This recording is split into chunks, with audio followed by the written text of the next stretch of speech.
I am recording this to the cloud. This is week 7. Hard to believe it's week 7, but it is. And so we have a special guest, no, 2 special guests tonight. We have former advisees of mine in IST who are going to be telling us about their research. Some of it's with me, some without. We're going to hear from a graduate from a year ago, Merve Basdogan, who works for IU in the School of Public Health now. Recently was working for the University Information and Technology Services, called UITS, as a postdoc researching active learning spaces, which is exactly the title we have for this week. And the other guest is Meina Zhu from Wayne State University. She went there 3 years ago, a little more than that, 3 years ago and 2 months. And before she went, she had Merve's job, in effect, working for UITS, looking at active learning spaces. So we've got as our guests tonight the 2 most recent IST alums who's worked for UITS and worked for our current dean of the School of Ed, who was the director of the project, the founder of the Mosaic Active Learning Space project.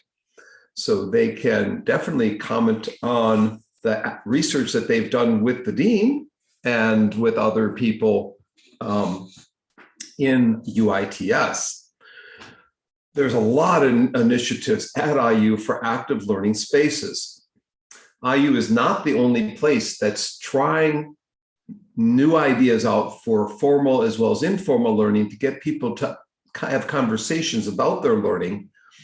IUPUI, which is now the IU Indiana University Indianapolis campus, has experimented, as well as Bloomington and other campuses.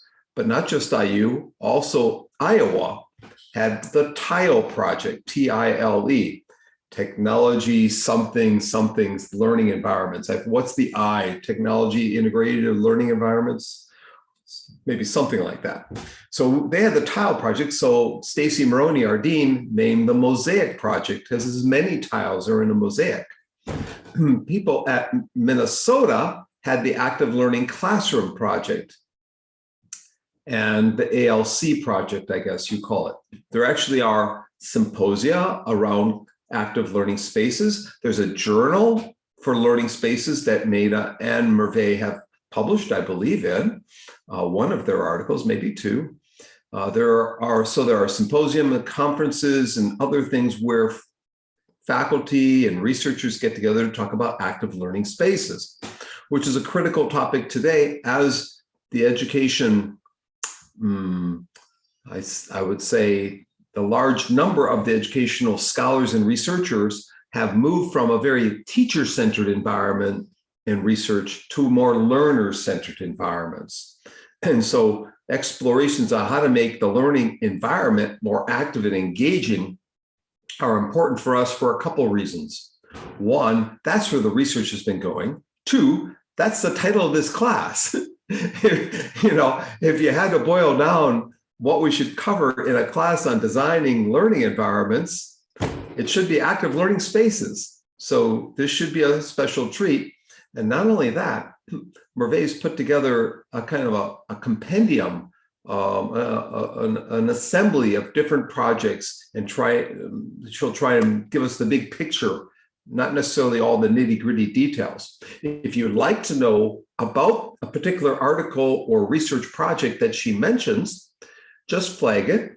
Her email is in the bios that I just sent you. You could send a note to her directly, or to Meina directly, or to Sunmei, or to me, and we make sure that we get the answer for you. So again, I'm grateful everybody came here tonight. We're going to watch the recording later. And Merve, first of all, Merve will jump in here and give a little summary of her work, and then Meina will give a little summary of her work in working on the Active Learning Spaces project before Merve presents some slides. So Merve, you want to talk a bit about working for UITS and what you've been doing there the past 3 years you've been there? Sure. Thank you, Dr. Bonk, and good evening, everyone. I think I can share my, yeah, thank you. My name is Merve, and as Dr. Bonk introduced, can you see my screen, by the way? Yeah, we can see that. Yeah. I have a PhD in Instructional Systems Technology with a minor in Educational Psychology. And today I would like to talk about my active learning space design and research experiences, because I worked as a graduate assistant for 2 years at the same position before my postdoc. So in that position, my primary role towards understanding how learners are using spaces, what kind of technologies they are using most, basically mapping their behaviors and also examining their future classroom preferences, what kind of spaces would be more engaging, more active, more flexible for them and for the faculty, of course.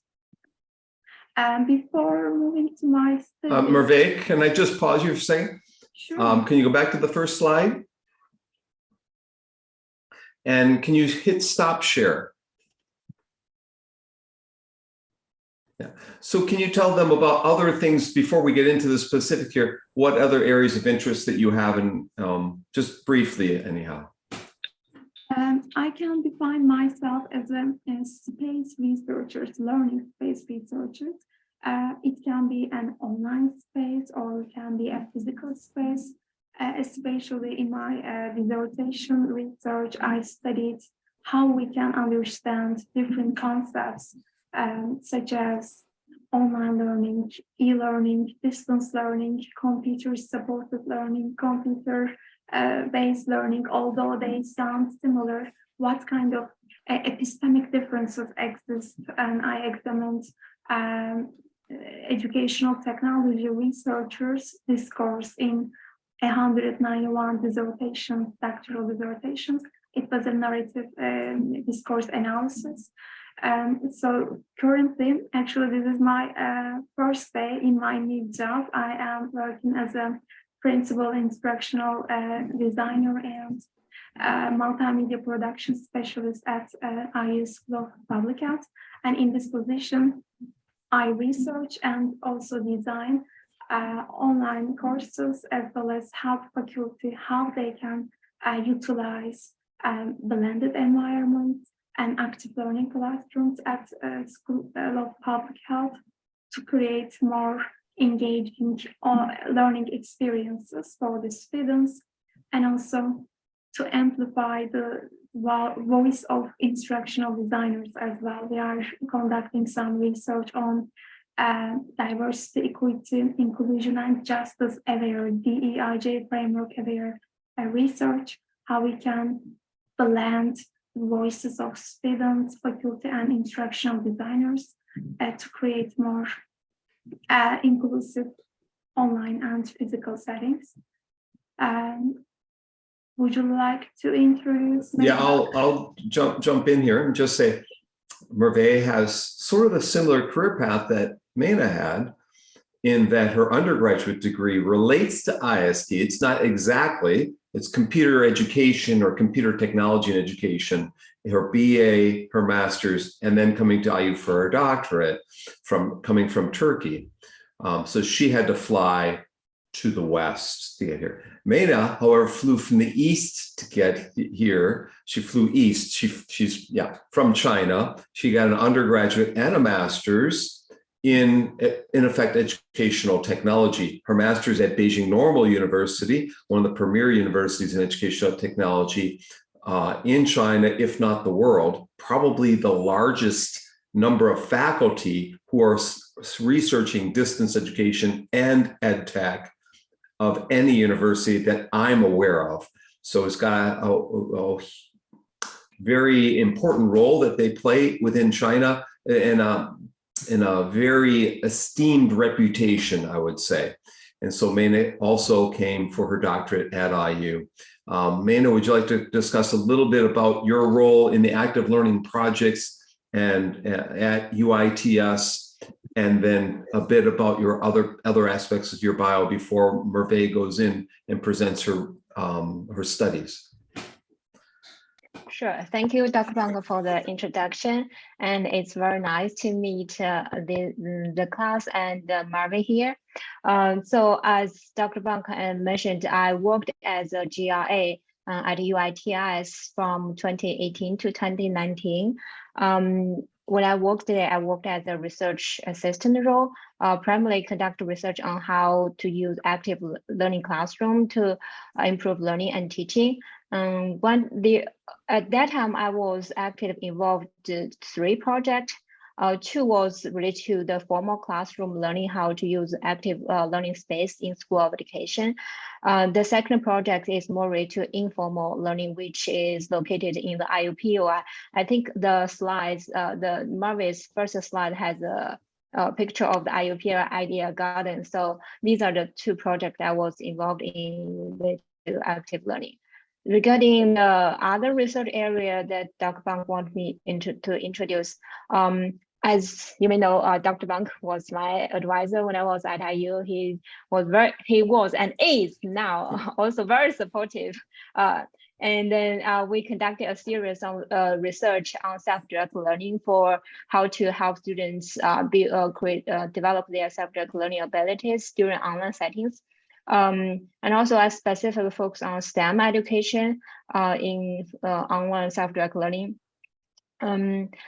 Currently, I'm teaching at Wayne State. I teach courses more related to learning technology courses like interactive course design or how to use games to engage learning or how to use mobile learning technology in classroom.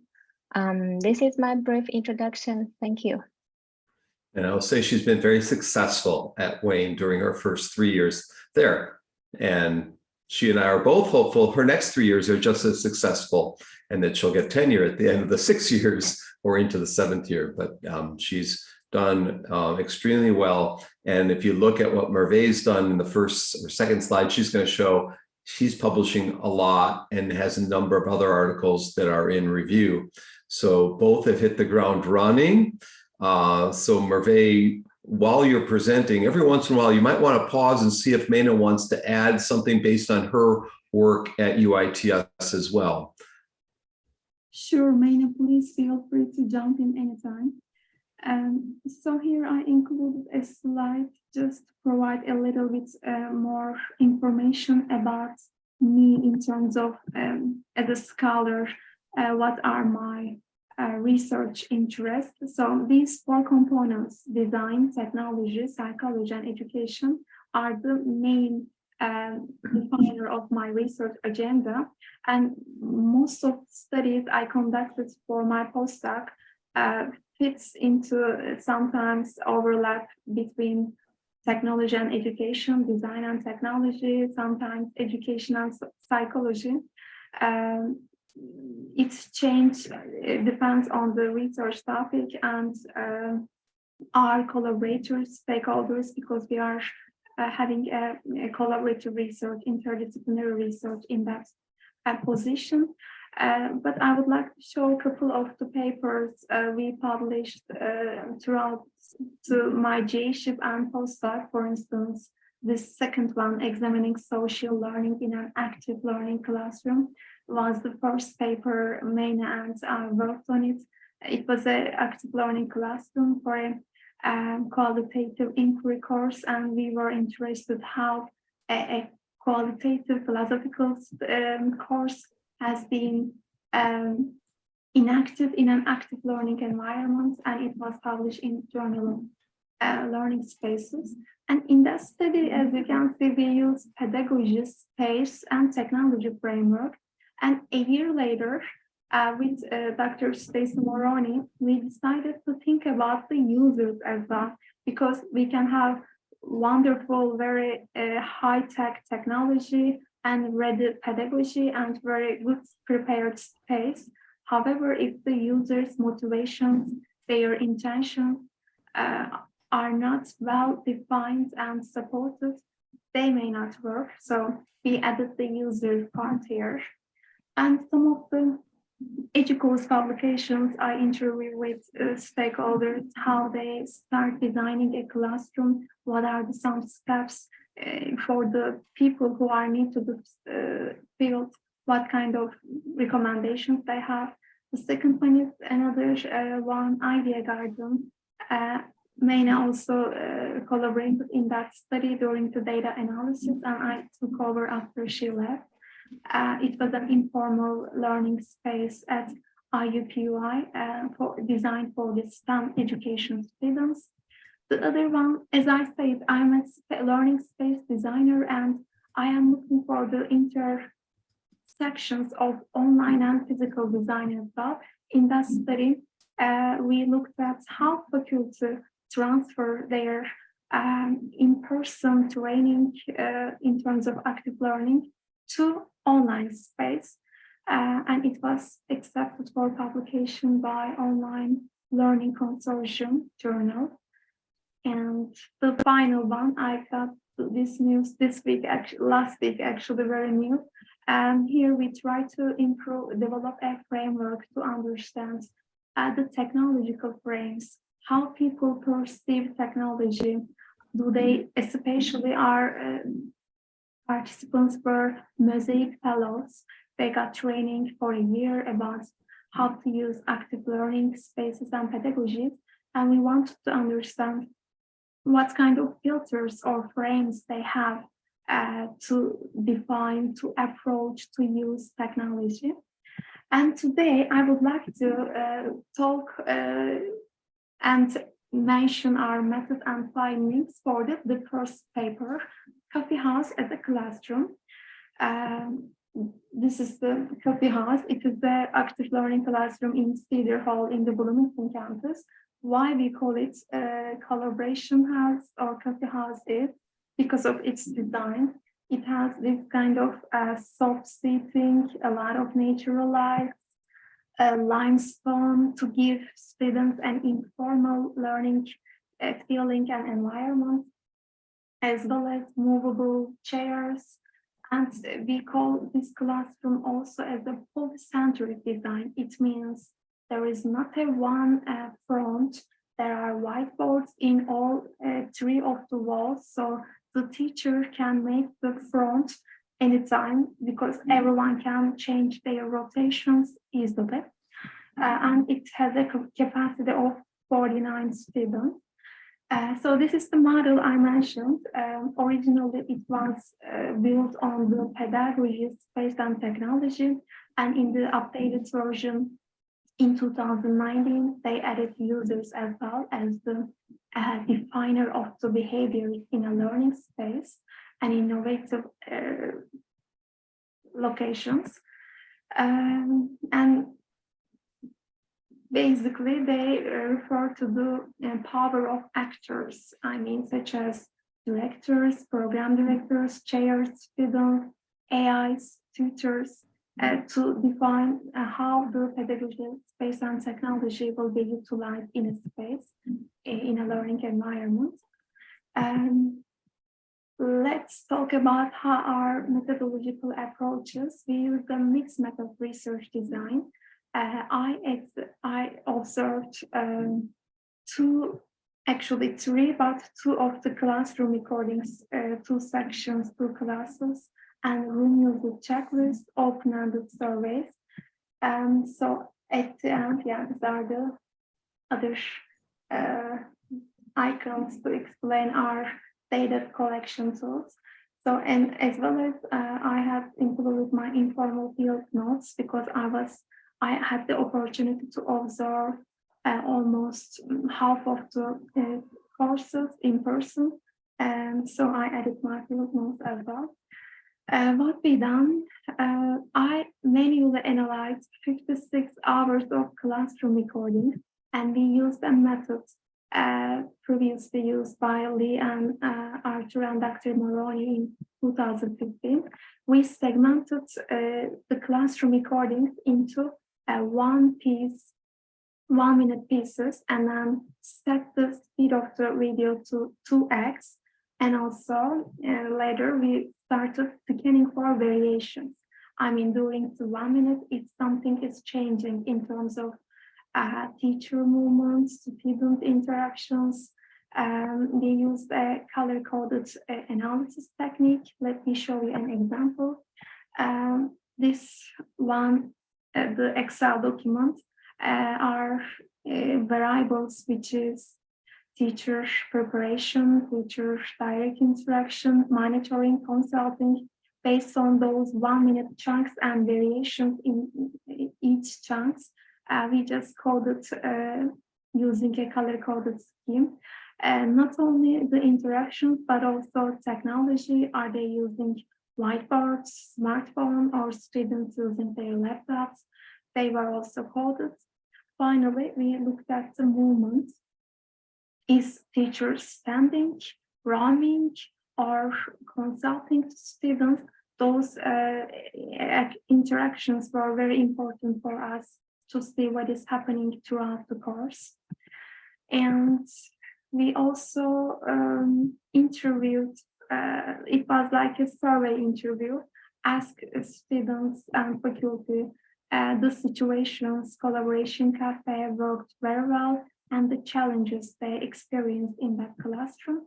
And we asked those faculty members to keep record their activities, and we use renew the checklist and analyze at the end to make sure that, because it is very labor-intensive process, to make sure the trustworthiness, we followed peer debriefing and using a published coding scheme from 2015 and repeated data coding technique.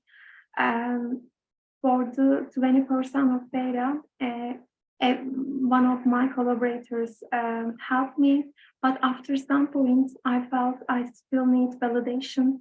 And then I did the coding 2 times in the summer and in the fall. So it increased, because I was away from the data for a little bit, it increased our trustworthiness. I would like to very briefly talk about some of the findings, what we have found in that study. Our first research question was, how do faculty and students interact in collaboration cafe? This is this table is for the John, it is a pseudonym. He was a public health instructor, and as you can see from the graph, direct instruction was one of the most dominant instructional technique in that course, followed by consulting and asking students questions. And when I looked at the second instructor, Ada, it was her class was a computer science course, and she was teaching coding in that classroom. So what we found that, again, monitoring is the dominant one, and it was followed again by direct instruction, in which the instructor projects her PowerPoint presentation, and as if they are in a traditional classroom, they just have the course. And it was followed by monitoring and consulting. The second question was about the use of technology and space. This is the data for John, I guess, for the public health course. It was a recreational therapy course. Projector was the most dominant tool used by the instructor, and the instructor, John, spent almost half of his time roaming in the room and standing by the specific locations. They change, teacher desk or small groups for those specific locations. And yeah, John usually most dominantly stand by front area. Although the classroom originally didn't have a front, it was a polycentric course. The existence of the teacher station computer made it automatically a front, and John waited there a lot. And similarly, these are the Ada. She had 2 sections, section A and section B. Student laptops and teacher computer were the most frequently used technology, and which is so understandable because it was a coding course. She was projecting her codes, HTML code, and students were repeating the same on their personal devices. And she also spent half of her time spending by different locations. And something interesting, the AIs associated with instructors were also very active in that classroom. And she also used teacher computer and small groups as the spots to spend most. And finally, these are the instructor, the checklist submitted by the instructors. They recorded that projectors and whiteboard and huddle boards were the most frequently used technology. And this is the aggregated room of the checklist. The most prevalent technique was the lecture, instructor dominant centered lecture, and followed by class-wide discussions, group projects, and student work on the laptops. So in terms of interviews with students and faculty, we did a thematic analysis for the data, The most frequently highlighted, emphasized finding was that classroom was so good in terms of seamless transition because the furniture has the capability to move easily. They could move one activity to another easily without disturbing the classroom flow and organization. And also because of that informal design elements, like I mentioned at the beginning, the natural sunlight, comfortable seating, coffee tables, they had a feeling of the community-driven atmosphere and versatility, which is, it allows multiple purposes at the same time. And scalability are the other reported findings by the faculty and students. So how we can conclude and understand these findings? So it shows that they are acknowledging the benefits of the space. However, the active learning in these spaces happens if the faculty really acknowledges the role of the technology and space in that environment. I mean, if they less depend on the PowerPoint presentation, active learning happens. So they have to choose it. But it doesn't happen by itself because faculty's first main concern was they have to cover all curriculum items at that time. So their priority is finishing, explaining whatever the learning objectives actually. So, I mean, since they don't get any badge, any money incentives from their department or nothing, they are actually not going to use it because their priority is not active learning. Their priority is just reaching the learning objectives. So as the framework indicated, they are not independent from the culture of the institution. I mean, the employers, department chairs, review committees, or even parents and students, they should also ask and request for active learning activities. It doesn't happen only with the intention or motivation of the instructor. So the institution's culture around teaching and learning is key for the instructor's institutional choice. In terms of student perspectives, they really reported their satisfaction with, as I say, the fluidity, versatility, and scalability. So it looks that if the instructors balance those active and traditional elements together, students appreciate it. They enjoy the learning experience per se. And before leaving my position, finishing my position, we just started a new project because, as I said, this is the manual coding was very labor-intensive process and takes months. I spent like 4 months to finish that recordings. So we decided to use heat maps. By the help of AI, we try to map the frequently used places because heat maps generate color-coded data in terms of how people use technology center. It was a technology center, by the way. How students use computers, collaboration booths, or sofas in that space. So it is an in-progress study.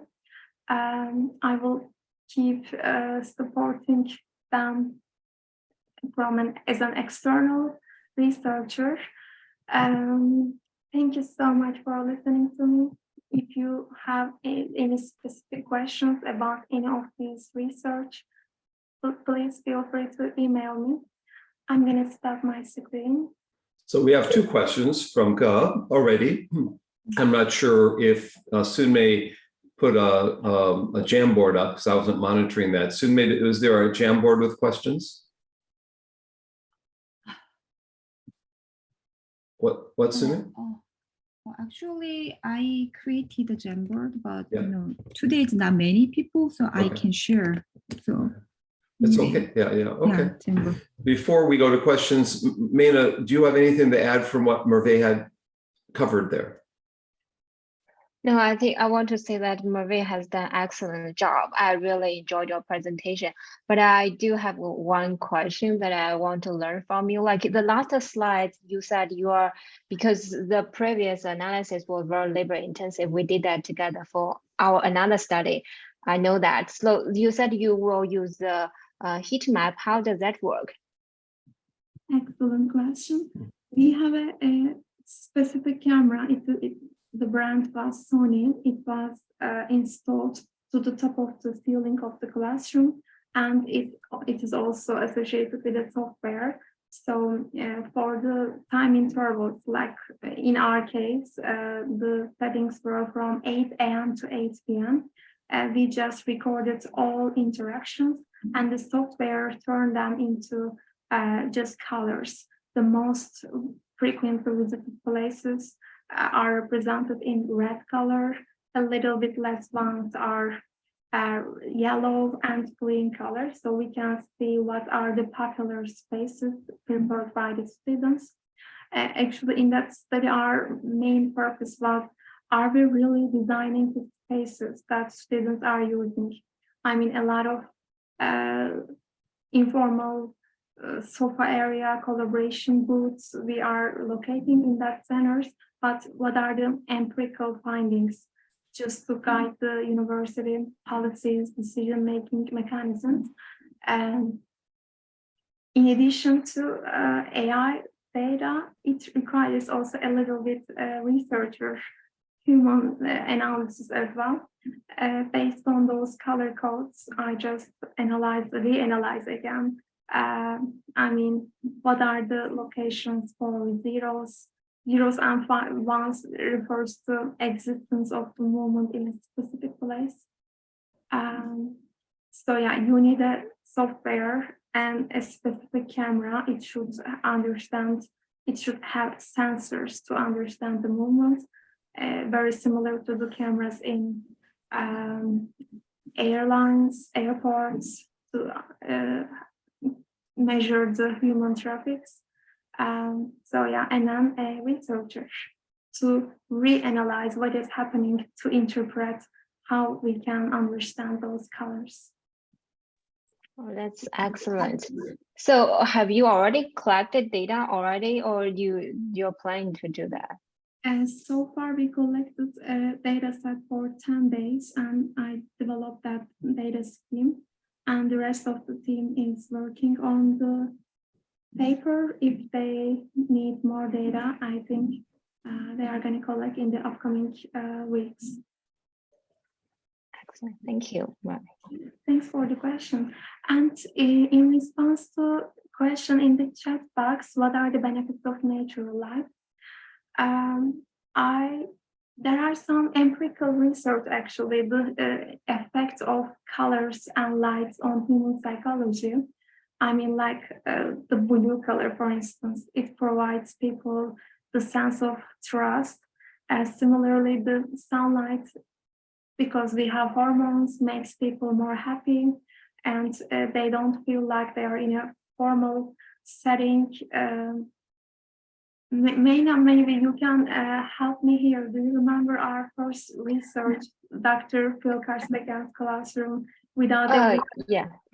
and people were complaining about in that one why they don't have windows and blurred sunlight makes them uncomfortable, right? Do you remember in the interview? Yeah. So in the study that Merve showed on her third slides, the paper we published on the Journal of Learning Space. So we researched how students use the active learning space in school education in one of the qualitative classes, and we interviewed the graduate students who are using the classroom, and many participants said because that classroom didn't have window, even though they have the enough light from this kind of electronic light, but they think like it's not. We just don't enjoy the environment that doesn't have the natural light in the classroom. That's from our empirical study, from the interview that we found that part. Thank you for the great question. And actually, we are using our own research to design the upcoming future classrooms. I mean, if we find something interesting, important, we are in the next experimental classroom design. We are incorporating that findings as well. Although Cedar Hall was built before that study, I mean, especially in the workplace psychology field, people are experimenting what are the most productive, efficient office design, what kind of layout would improve students' motivation or workers' motivation and productivity. So we are getting some inspiration from that field as well. Did they answer your question? Yes, thank you. That's great. I understand most of the other factors, but the lightning is the one I didn't think about the psychological impact of lightning too. I guess state of learning. And I apologize, I was kicked out. My internet crashed here. So thankfully I made Sunmi a co-host that enabled us to keep this live. Thank you, Sunmi. Any other questions? Yeah, Sunmi. Actually, Meina is a co-host too. I don't know why. So anyway, I hit the wrong one. I didn't Okay. know. Yeah. Yeah, no problem. Anyway, Meina keep the discussion going. I just noticed I'm the co-host. Yeah, I'll add you too, Sunmi. Okay. Okay, thank you. Actually, maybe I might miss something. So you measure the movement, right? Students and instructors' movement. Is the reason movement is important in learning? So I'm just curious. It's a great question. Active learning includes the actually students and teacher are expected to move. I mean, they don't sit in a fixed seating and just listen to the lecture. They are supposed to do some hands-on activities, regroup and change their settings maybe a couple times during the class to make them cognitively and physically active. So for that reason, we value what kind of behaviors they have in terms of movement, especially if teacher is walking around the small groups, consulting them, or usually standing by the teacher monitor, a computer, and monitoring them from far. These are actually the indicators or identifiers of her or his teaching pedagogy, and especially for students. I mean, how many times in a 1.5 hour class, how many times they are relocating, changing their positions was very important for an active learning related research, because they are literally need to be active. So maybe measuring the cognitive engagement activity will be difficult in a video recording, but we could very easily capture at least their physical activity. Oh, yeah, thank you. But I'm just wondering, that's because there are too many movements. I don't know how many movements you define. So for example, just standing and sitting or just moving to other tables, something like that. I have no idea about that, but too many movements may bring the distraction to students. That's because they are supposed to move, right? They really want to focus on this task, but anyway, oh, you have to move and something like I don't know. Yeah, I have to design that. Just curious. That's great consideration. But at the same time, we looked at the pedagogical approach and movement at the same time. For the movement category, our variables included roaming around or sitting. But for the activity, pedagogical instructional activities, asking a question, direct instruction, or answering the question of the instructor, these were also activities. I mean, when we say active learning, it sounds like a chaos, but it is actually an organized chaos. And the instructor is just monitoring and managing everything to make sure both learning goals are reached and also students are having fun. Is that concept applied to learning environment as well? But it's a little bit hard, right? For this, yeah, I totally agree. As I say, students and instructor, it is a risky area. You have to have a good classroom management techniques. So it develops with experience. For this reason, the Mosaic initiative was originally designed to train faculty members or to support faculty members how to be an expert in managing at the same time furniture, technology, students, and reaching your learning objectives. So in that Mosaic program, for a year, instructors are getting some scenario-based trainings. They are teaching each other, practicing with each other in a safe environment. So yeah, I mean, the initiative is not only designing classrooms, but also preparing faculty members and bringing the best technology that would encourage activity and flexibility. So I'm going to show some slides from the presentation 2 weeks ago in Silver Lining for Learning. So Stacy Maroney and Tracy Birdwell, who Merve was reporting to, and Mark Russell from the building, the architect's kind of office. So the people involved in designing classrooms as well as researching them were in my show 2 weeks ago, and they had some slides. I'm going to show the first one's very short, and the second one has a few more slides so you can get a sense of the classrooms themselves. So I'm going to try and share my screen here a little bit and get all the windows open that I have. And then go to this first one. So basically the Mosaic project started in 2015. So it's about 7 years ago. And the classroom that you see there on the right, that is the room where they do speed dating with technology events. It's an old building, the student building, I think, that at one time that was a swimming pool. So they remodeled the swimming pool into an active learning classroom. That was what the room looked like 70 years ago. And that's what it looks like today. So that's what it looks like today. So you get a sense of how serious IU takes active learning spaces on our campus. If they're going to spend that couldn't have been inexpensive to remodel a swimming pool into an active learning classroom. And those tiles there on the wall, you can project different people, different images. You can have different guests on each one of the tiles.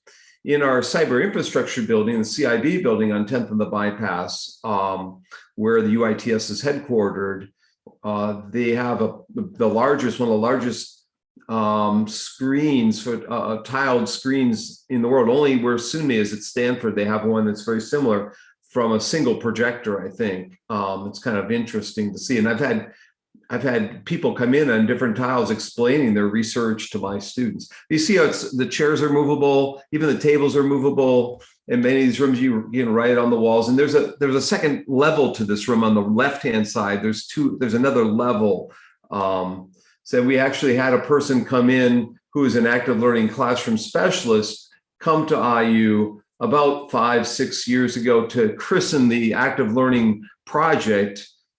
He gave a speech about the need for active learning on college campuses and so forth. Let me go to the other slide set here and give you another sense of what this is about. So this other slide set, if I got this right, yeah. So Tracy, Mark, and Stacy were presenting on just the fact that, again, the active learning classrooms that we started with, they looked at what was going on at Iowa, what was going on at MIT, what was going on at North Carolina State, what was going on at Minnesota. And we were just trying to benchmark what was happening on the other campuses when they went to design active learning spaces at IU. And here you see the instructor, as Merve was pointing out, roaming in the room, interacting as needed, discussing, nudging, hinting, prompting. And really the research for me that's important is scaffolded learning. What kinds of hints and interactions does the instructor provide to students? And then the second thing is team collaboration, and how does collaboration occur? And should there be roles and role taking, as with Sunmei's dissertation right now with this class? What kind of role taking is taking place within these groups to get them to interact? How do people take over as a leader of a group or encourager or whatever particular roles there are? You see another Mosaic classroom. Merve, is this at IU Bloomington or at IUPUI? Or Meina, do you know? It looks like IUPUI. Yeah, I was thinking that too. Is this room at IU Bloomington or IUPUI? I haven't seen this room at Bloomington. It should be again. IUPUI. Okay. Oh, it's skipping over here. There. So you can see different classrooms that have been built, some to get people to interact around ideas, concepts that they just put on display for each other. In Woodburn Hall in Bloomington, we have an active learning space called the Alcove, where you can project on the wall whatever your team is discussing on their monitors. Here it's actually something physical that they're writing on those spaces. On the bottom here, Mosaic classrooms represent a rich variety of learning spaces that meet a variety of instructional needs, and hence the notion of a mosaic. This room seats 104 people. You can see it's tiered seating, which is, those are mounted tables. They can't move those, but they can move the chairs so the students can turn around to the other side and have some discussion. These are huge aisleways, as you notice in here, so students can easily get in and out and move about the room and discuss. They're not confined to their own space, their own little space in the chair. They actually can rotate, can step out and go discuss with other people. Aisleways make for easy movements. You have glass boards around the room. I'm not sure what that is. They say quick lecture go from lecture to groups of 6. Here's another classroom, as you can see, the instructor interacting. Here's another one, 40. So this one's in Bloomington. This is over across from Eigenmann building. I think it's the Union building, they call it. They have some future classrooms. I've taught in there once, I think, with movable chairs and tables. You can rotate all around. Maybe I had my research team meetings in there at one point. It's been a while. Again, in other classrooms, you can see the tables rather small in this case, the one on the left. And this is a theater kind of a classroom. So the instructor kind of rotate around. You can see the projections behind you or in front of you.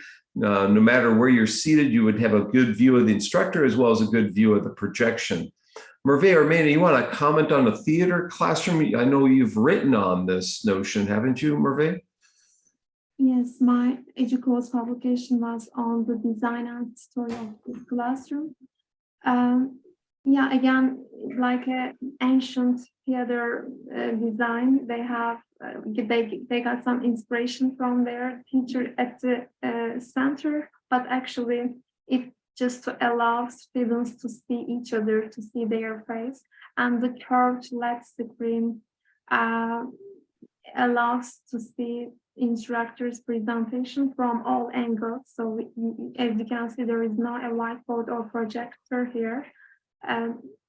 So it is also like a spectator atmosphere. You can, as if watching a game, you are actually watching the course. So this is kind of mixing again the informal and gamification elements together in one space. Originally was again designed for STEM students, but in different fields as well, humanities courses as well happens here, especially for the debates, arguments, discussions will be a better fit for this kind of setting. Yeah, it's still, I think they are still getting some data to see the effectiveness. When the design is finished, COVID started, so we couldn't actually collect actual student and instructor data from this space. And I think Mosaic researchers will gonna collect some data in this or next semester to see what is really happening. Meina, you have a comment on any of the previous spaces or on this theater space? Actually, for this theater space, I didn't have experience of this when I was at IU. For the prayer classrooms, I think they were very well designed, and then some of the classroom I kind of I just looked at it, but I didn't conduct research on it. You did one in the School of Education, right? A research project, Meina, with Dr. Lefwich, maybe? Yeah, that's the one that we worked on. That's the second floor computer lab. Yeah. I think it was designed for active learning. You want to mention what that project was, and is it published? Unfortunately, that project was not published. I was too busy with different things, didn't have time to work on that. Yeah. If in the future I have that, I would love to share that with you. So that was with undergraduate teacher education majors, right? Trying to teach them about active learning space, or what were you doing? Yeah, actually that course was W200, which is using computers in education. That course was primarily for pre-service teachers, for undergraduate students. And in that classroom, I think there are around 5 or 6 round tables, and then on each around each round table there's a screen on the wall, and students can look at either the screen in their round table, or they can look at the screen in front of the classroom. Yeah, and also the you can also project your like mobile devices to the screen in front of the classroom. I'm not sure whether the classroom has changed since I left. This experience like 3 years ago, 4 years ago. Yeah. So any of my students watching this later on, you have a midterm due this week about your skeleton approach to your final project and your designs in an effective learning environment. The space in your report might consider some of the things that we've talked about here. As well as with your final project, you might be considering active learning space in classrooms. Here you got swivel seats. Says good sight lines all around, so you can see the instructor and the students simultaneously, no problem. Again, significant space in the room, in the aisles for students to move about.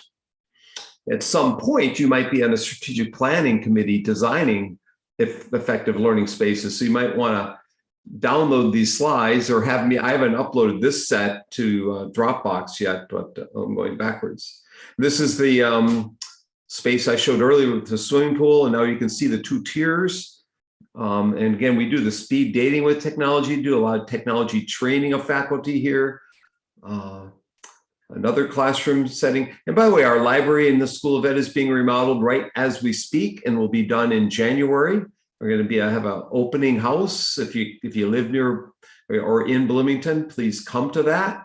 I'm going to be involved in that. So and we're going to have some spaces like this, a meditation room included. We'll call the main classroom. We're calling the slide classroom. The slide stands for active learning, blah, blah, blah, blah, blah. And then we have a porch for a meditation room as you enter in. This is the idea garden, which Meina, I think you've published on or tried to, or Merve has. And Merve mentioned this idea garden. You want to explain what this is? Yeah, it was again EDUCAUSE publication. Meina collected the data about how the students are using this space. Basically, survey results I analyzed. So how even the gender of the visitors, their frequency, what are the challenges or what kind of purpose they are using coming to space, or I mean, are they coming to here to hang out or for peer interactions or to complete some examples, assignments? Yeah, I can share. It's more informal, right? It's not. It could be used formally, but this is more informal to try and people experiment with the wearables and the virtual and all that. So, and collaborative technologies, kind of a showcase room. Wouldn't you call it kind of a showcase room, kind of a parents' day when the parents come, you always show them this room and get their kids to sign up, come to IU because it looks cool, right? And especially for the engineering students, it would be very useful because there are some super fast computers and they can design 3D models and Right. at the same time do some games, etc. And also drawings. It has a sketch area. They can use digital pens and sketching tools. Yeah. As well as VR and collaborative screens. So I like the chairs there. Mm-hmm. Is this Bloomington or IUPUI? I think it's IUPUI, right? Mm-hmm. Or IU Indy now. Yeah. Meina, you want to add anything to this? Yeah, I think Merve has already explained this very well. It's primarily for the STEM students and creative design students. And so there are a lot of, like, you can see the game and virtual reality devices for students to explore. There is another slide with this room. Yeah. And it was so interesting when we analyzed the students' demographics. Accountant students were most frequent actually visiting the space, although we were expecting engineering students or something. So why did accounting students like this the most? Do you know why? I know I was an accounting major. I can tell you why. Well, what do you think? I think, as I say, the computers are super fast. They can use for a lot of calculations. I don't know, or even the space is very inspiring. A lot of biophilic design components. So they might be feeling better. What do you think? We didn't. Meina, what do you think? Why do you think the accounting students were using this room? I don't know. I would like to hear Dr. Bonk's opinion. Anybody want to guess? Anybody have a guess? No, it's because accounting is such a boring curriculum that any day in a classroom that's not an accounting classroom is a better day. Just like any day I'm not an accountant is a better day. They're having a lot of fun in there because if they had to go to traditional accounting, they'd be bored to tears. So, and also Merve is right. Accountants can be impressed by the fast calculation speeds of computers, you know, and that's what they will talk about for sure. So a couple of reasons why. So the Mosaic initiative has been supported for the past 6 or 7 years and is ongoing. And the people, we tend to have IST people involved in the research on those classrooms. And here are some of the teacher training programs that have taken place. And Tracy's in that picture, right, Merve? Is that Tracy there in the blue dress on top? Yeah. Yeah, she's Tracy. Yeah. So she's doing some training of the Mosaic fellows. So there's teachers who write a proposal and they become a Mosaic fellow and they get some training in how to use these active learning spaces. Merve or Meina, you want to add to that? Oh, so yes, in Mosaic project, there's a program like the kind of the faculty members who are interested in using the active learning classroom. The center provides some funding support for each year, I think, and then they can use that support to do their real teaching and also work on research. And also they do this kind of workshop for regular teachers. And they get a certificate or a micro-credential at the end? I think they have the funding support And because they also, spend time. Yeah. sorry, yeah, in addition to the financial support, they also get a portfolio finish each week or each month after the meetings. They are given some prompts and write some reflective learning and teaching reflections. And then at the end, we bring them together as a portfolio to present their learning journey as a Mosaic Fellow throughout the year. So they can use that portfolio for promotion or for their CV. So think about, they might also get money for travel to present what they've done. You know, they could use it for that potentially.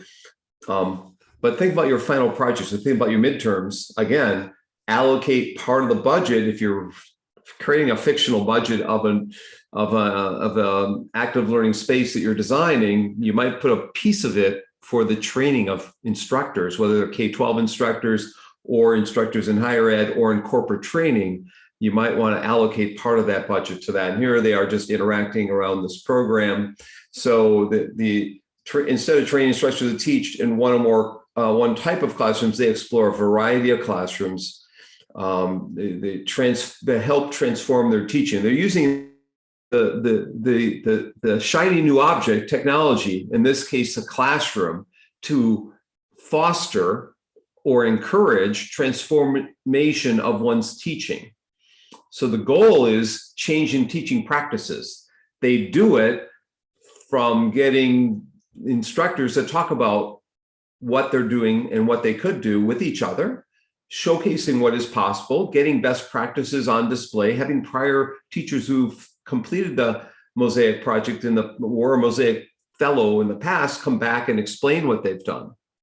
In my first job at West Virginia University, we designed a learning center for kids at risk, and the governor flew a helicopter from the Capitol to dance with the kids on the street and to come see the computer lab. Space is something you can film, you can take pictures of, you can put it in the paper, you can have a news article or put it in a blog. Active learning spaces are things that you can, and computers and technology and virtual worlds and VR are things you can take pictures of. I just pointed it out on the side. It gets, again, it's like this carrot and stick. You can see it, and so you can say, oh, I want to do that. So instead of focusing on Mosaic classrooms, they're exploring how to improve all classrooms and getting teachers to speak about any kind of class. What does that be a Mosaic classroom? How can you change or improve your teaching no matter where you are? I've given speeches in cafeterias, in gymnasium, in a chapel, in a private university or college, and I still try and get people to be active and engaging and so forth. That's the talk from the Silver Lining show 2 weeks ago. Remind me soon, May, to post that to Dropbox for everybody, because I haven't done so. Does anyone have a final question for Merve or Meina from this first part before we go to break? Any questions or comments? Chris, you have a comment? What'd you find? Yeah, I don't really. I guess I have a comment or a statement, or let me find it. So going back to the collaborative cafe, I think one thing I found interesting, or one of the many things I found interesting, was that 2 of the 245 students preferred to sit out of the camera angle, because we were speaking about how there's different camera angles and people being recorded, or participants being recorded. And I just wonder what those cameras from above, and how we're able to respect the participants' privacy in that regard, because you have that sky view. And then also, were those two participants in a closet, or were they behind a closed area? And then what did that collaboration look like from those two participants compared to those other 246 participants? So those are just things that I'm curious about, and what that might look like. But other than that, everything is crystal clear. Thanks, Chris, for the question. And before every study, we fill out long pages of IRB documents about how to protect the privacy of students and faculty members. So we were providing 3 options. First of all of them are IRB approved, and we collected students. I collected actually their permission to attend the study. If students don't want to be involved in the study, we offered them some blind spots. We just taped some areas that does not record the classroom activities. So they were okay to sit wherever they want outside of the camera. And one problem was, since these classrooms are active and students are supposed to relocate throughout the course, in that situation, we had to use the face blurring feature. So in one section, 2 students, they didn't want to be included in that paper, and we had to use that face blurring option for them. And in any publications, we don't include the actual pictures. As I showed you, we usually use the drawings, which is turned into the, it doesn't do real people, real interactions, just the transformed version of the picture to protect their privacy. And usually to get the IRB approval, we have to at least get a 3 times revision. They are asking all those questions, absolutely, because it is especially for the second study I showed you, the student technology centers. In that, the heat maps, in that one, for instance, you cannot get consent because you don't know the visitors. So the best option was using the heat maps, and that maps also blurring their faces, so you cannot see anything about the actual people, even as the researchers and the people in the tech science, they also cannot see their faces, just their devices and their movements. And again, in the publications, we will not allow to use any of the real data showing their conversations or faces, etc. Thanks for asking. Maybe it is something, another aspect. Researching a learning environment requires a lot of privacy-related concerns, and IRB is a very different story. You have to answer very different kind of questions. So Chris, I assume with your answer that showing the slides I showed kind of crystallizes what the setting is, that Merve was studying. So go ahead, Merve. Something more, all pictures you have seen here, all the permissions are obtained from the participants. They are actually, I have seen all these photos in our shared folder. After the event, usually it might be a Mosaic event or just classroom showcase times. We all inform everyone in that room if it is okay to have this picture for our presentation. But the publication is another story. So yeah, we are not using real human pictures. Last, anyone have the final question before we take a break? If not, I want to thank Merve for presenting, and Meina as well, for presenting in that part 1. Thank you very much, Merve. We're going to take a 5-6 minute break and come back, and then Meina and I will present our research on self-directed learning that was just accepted for publication. It won't be a long presentation. It's just 15 guidelines that we're going to walk you through, a little bit of pre-part, but it'd probably take us no more than a half hour to go through that.